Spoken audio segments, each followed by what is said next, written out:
Hello everyone. Today we're going to talk about the top 5 don'ts and the top 5 do's of starting a new business, starting your own business. And I'm going to walk you through what you should be avoiding and then what you should be doing in order to maximize your chances of business survival, of business success, and really get you on the right path. Because when someone is prompted or feels like they need to start a new business or want to start a new business, then there are things that are guiding you towards that, but you might not know exactly what to do, what path to take. So you want to start a new business. Great. Now, what do? Where do you start? So how do you avoid mistakes? How do you make sure that you don't follow bad patterns? How do you access resources? And then who do you listen to? Where do you go for help? Who you should be avoiding? What you should be avoiding? These are the things that we're going to be talking about. So I always start with the don'ts because I really want to get them out of the way. I want to make sure that all negativity is put aside so that we can then focus and end on a high note, on a positive note of the things that you really should be doing and concentrating on and working towards. So we're going to start with the top 5 don'ts, and the first one is don't procrastinate. And we all say that, and it's harder to actually take action than not. And we often wait for the right timing, the right resources, the right funding, the right business plan, but that's not what we should be doing. We should never put aside our dreams for the perfect moment, because that perfect moment is never going to come. And even when you think there is a perfect moment, once you start and you realize that, oh my gosh, okay, now we got to start all over again because maybe you had the wrong business plan. Maybe that funding didn't really go through. Maybe that person that you were relying on for information is no longer able to guide you, or maybe they were guiding you in the wrong way. So there are always ways to get back on track. There are always ways to regroup and sort of recalculate and you know, come back to where you want it to be, or start from scratch even, but at least start. Don't procrastinate. Don't put it off, because this is your dream. This is what you want to do. So why wait? Every moment is a wasted moment unless you take action. So the second don't is don't borrow. We all know that startups especially, but new businesses don't always work out, and many of them, most of them, fail within the first year.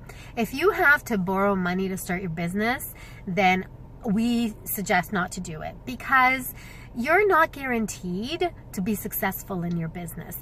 You're not guaranteed to make money, or at least immediate money. But the guarantee that you do have when you borrow money is that you got to pay it back, right? So we don't want you to go into business in debt. We want you to be set up without any outside external pressure or stress.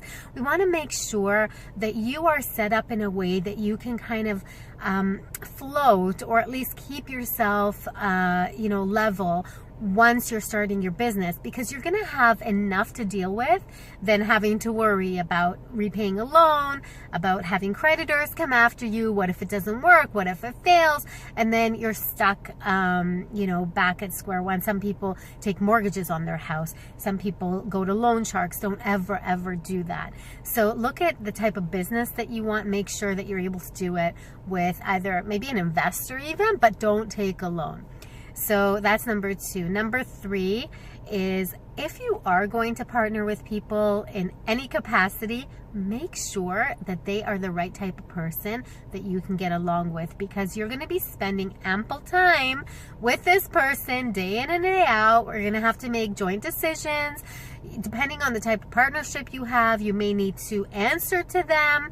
And so you really need to make sure that you're on the same page, that you're able to collaborate, that you're able to work things out, that you have effective communication.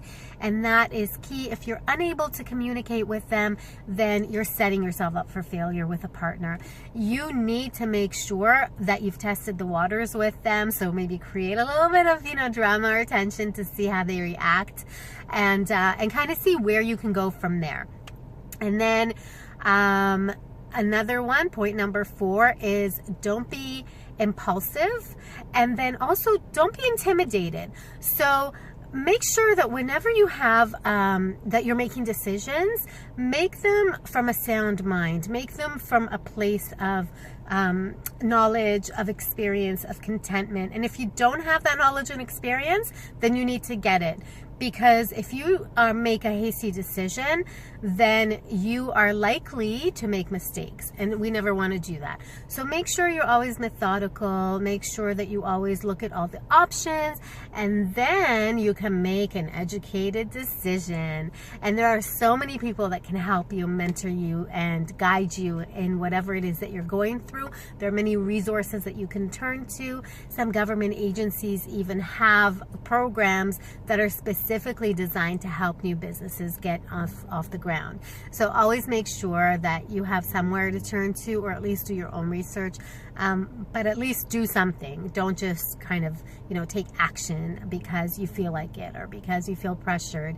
Don't be intimidated into something. If someone is trying to pressure you to make a decision, to sign an agreement, to take a loan, to any sort of major life-altering or possible life-altering decision, you should never be intimidated to do it, or you should never do it from a place of impulsivity. And then the last point here, probably the most important, is don't give up. Don't give up on your dream. Don't give up on your vision. Don't give up on your goals.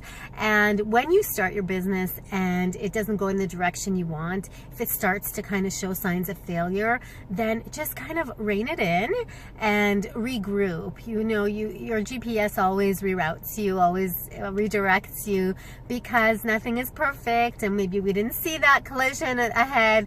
Maybe we didn't account for the traffic that we're going to run into. There are so many factors that go into, and I'm giving you metaphors here, but these are things that can happen. You didn't realize that maybe you couldn't get that office space. You didn't realize that you don't really need that office space. Maybe you didn't realize that this person wasn't going to work out, and that client wasn't really going to pull through for you. Maybe you have to wait on payments. Whatever it is, don't give up, because if one thing doesn't work, another thing will. So make sure that you're invested emotionally, that you're invested with wholeheartedly, just to make sure that you're in it to win it. You're in it for the long term. You're in it for the long haul, and that you are willing to do whatever it takes, within reason, to make it a success. So let's just quickly recap. Number 1, don't procrastinate. Number 2, don't borrow money. Number 3, don't partner with the wrong person. Number 4, do not be impulsive or intimidated. And number 5, don't give up. Never give up.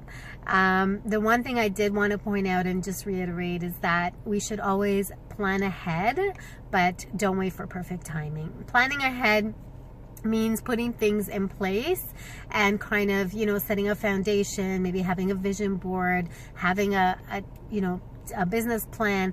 But even the best business plans don't always work. So make sure that you're able to adapt as things happen.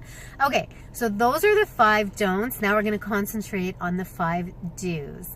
And the first one is do your research. So when you have a business concept, when you have a business idea, when you have a business vision, always do your research to see what's already out there in that field, to see who's succeeding in that field. Are you the first? Are you not the first? Do you have a lot of competition?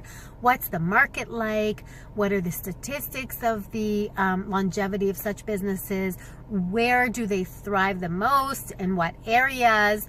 And kind of just have a bigger picture of what it would take to make your business work, and how you need to position yourself and align yourself and market yourself and brand yourself in a way that's going to make you stand out from the competition and rise above the crowd. So that's number 1. Number 2 is do be flexible and always be open to rerouting. Always be open to the recalculating part of it, because you will hit snags for sure. 100%, every business does, and it's a common, it's a common denominator across all new businesses and across all businesses, period. When a business is operating, do not think, even if they're a huge corporation, that they don't have any snags. They constantly have, meetings and strategic solutions in place, and they have consultants, and they have management teams, and they have all of these different masterminds and classes and things that will bring everything back together and make the business a success. Because if you don't have that, then you're not keeping up with current times. So always make sure that you're open to changes and to adaptation along the way. Number 3 is do make smart investments. And I'm not talking about investing in office space and office furniture and printed material like business cards and a huge website and huge social media presence if you don't need to. It all has to come at the right time for the right reason and according to the right budget. So we have certain ways of dealing with things. We have certain preconceptions about how businesses should be run, about how they should be set up. But when you invest in the wrong way for the wrong reasons, in the wrong things, then basically what you might be doing is you might be building the outer shell without really having the inner foundation and the structure.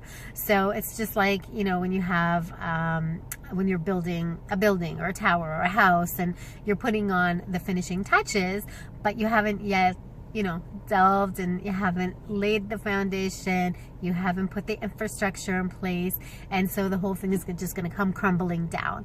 And that's what you want to avoid. You want to make sure that you're investing in the right way. And also, when it comes to investing, you should be investing in yourself. So if you have certain areas that you're lacking in order to make the business successful, so either invest in development for you so that you're able to do those things, or you can partner with or hire people who are going to be able to do it for you and do it better than you. And that's the key when it comes to management. That's a whole different topic.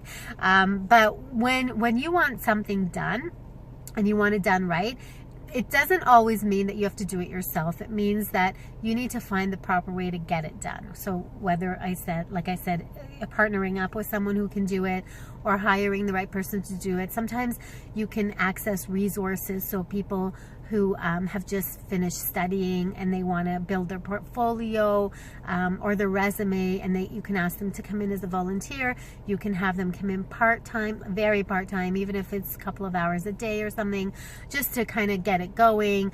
Even if you can get someone who can teach you at like not necessarily a coach or a business coach, which is also very important, but even someone who can sort of tutor you in certain areas so that you can build up the skills in order to do it. But do make those investments. There are a lot of online courses that are available to you. I would be very careful which one you take and what you do with it. Some are better than others, so really do your research, read the comments, read the feedback, maybe speak to someone who's taken that course. Belong to groups. There are a lot of really great groups on Facebook, on LinkedIn, that give you access to people who are already doing it or have been there and done that, and they can maybe offer some advice and assistance, and they can be sort of your support group or your rally team, whatever it is. But anyway, just surround yourself with the right people and invest in yourself. Invest in your business in the right and the smart way, not putting in thousands and thousands of dollars that are just going to go down the drain. Never take loans for that. Don't put your life on the line, meaning, don't mortgage your home for it. Be very careful who you borrow money from if you decide to do it. And again, we always recommend do not borrow money. But if you see that a business has already started and it's generating an income and you need an influx, maybe an investor is better than someone you're borrowing from, because then they get something out of the business and they're more likely to wait a little bit longer in order to see an ROI, a return on their investment. So that's probably a better option for you. Number 4 is, and I touched on it with the last point, is be coachable. Do do be coachable, please, because if you're not willing to take direction from people who are experts in certain areas, if you're not willing to listen to someone who can give you a better way of doing things, if you think that you know it all, you should not be going into business, because believe me, businesses learn on the go. Even big businesses, they always have to learn new things. There's always new technology. There's always something that comes up in the business that we need to adapt to and to basically incorporate into the way that we do our business. So it's really important to network and to learn from others. And if you can align yourself with a really great coach that you trust and you build that relationship with, then that will take you a long way. Because, and even coaches, and I'm a coach, even coaches use coaches. Even the best coaches in the world. Tony Robbins has a coach. All these different people that are out there giving advice, at some point they need advice too, because you can't really see externally what's happening objectively when you are in it. When you're in the midst of whatever, it's really hard to see what's going on around you. And maybe you do need to bounce your ideas off of someone else just to get that, you know, clarity. And it really, really helps. So if you are able to work with a coach, then highly recommend it. And number 5, the most important part of owning your own business and having your own business and starting your own business is to enjoy the journey. And the only way that you're going to do that is by being passionate about what you do. If you don't love what you're doing, you are not going to succeed. If you don't love the business that you're starting, you're not going to want to make it happen. You're going to give up along the way. It's going to be very easy for you to just throw in the towel and walk away. And if you're not doing it from a place of passion, then you're doing it for the wrong reasons. And if you look at the most successful people who have gone into business and where they started from, they were not in it for the money. They didn't start because they said, I want to be a billionaire and I want to make X amount of money. Yeah, it's a question that we do ask in my coaching sessions. I do touch on, you know, where would you like to be? What's your ideal income? When would you like to see that? And that is important because you still need to plan financially for your life and for your business, but don't make that the focal point, because not everything is about money, and you'll be much happier doing a job that you love and are passionate about and want to make an impact on the world with than something that you're just doing for the money. So those are the top 5 do's, and I think I'm going to recap them at this point. So number 1, do your research. Number 2, be flexible and open to changes, to redirection. Number 3 is do make smart investments, both in yourself and in your business. Number 4 is please be coachable and please learn from others, and network. Relationship building is going to open doors for you. It's going to present opportunities for you. It's really going to be the way for you to be able to reach bigger goals faster. By networking, by building those relationships, by getting other people involved. And don't share too much with people, by the way. Get NDAs before you do anything else. Non-disclosure agreements are really important when you're first starting to conceptualize your business, because you don't want anyone stealing your ideas, and you also don't want people talking about what it is that you're planning. You have to trust who you're confiding in. And then number 5, again, is do enjoy the journey and be passionate about what you're doing. So those are the top 5 do's. And as an aside, I just want to mention that when you are doing it for the right reasons, when you are passionate about your venture, when you are passionate about your business, when you're doing it from the heart and you want to touch lives and you want to empower others, and you're really doing it because you love what you're doing, people will take notice of you. People will see that. You will have them gravitate towards you. They're going to want to be a part of it. They're going to be really rooting for you and wanting you to be successful. And that is the best place to be when you're starting a new business. So please take all of that into consideration. Starting a business is a huge investment of your time, of your efforts, and of you. it's really, it takes a toll, because there are days when you're gonna have sleepless nights. There are days where you're gonna be working around the clock. I make my videos out of my car because that's what an entrepreneur does, is we're on the road all the time, and we just take our chances when we can, is, you know, stolen moments here and there to do what we got to do. I do obviously schedule my time, but I find that if I worked, you know, if I recorded in a studio, it would just be too time consuming by the time I get there, set up all that. I think the value that you get in these videos is much more important than where I shoot them. So anyway, I just want to leave you with that. Be authentic, be you. People will trust you, people will believe you, and people will want to support you. That's the most important thing. So I hope that you enjoyed this video. If you did, please give it a thumbs up. If you think other people will benefit from viewing it, then please share it, because sharing is caring. And if you want to see more great content, please visit my YouTube channel and subscribe to it. And we will see you next time.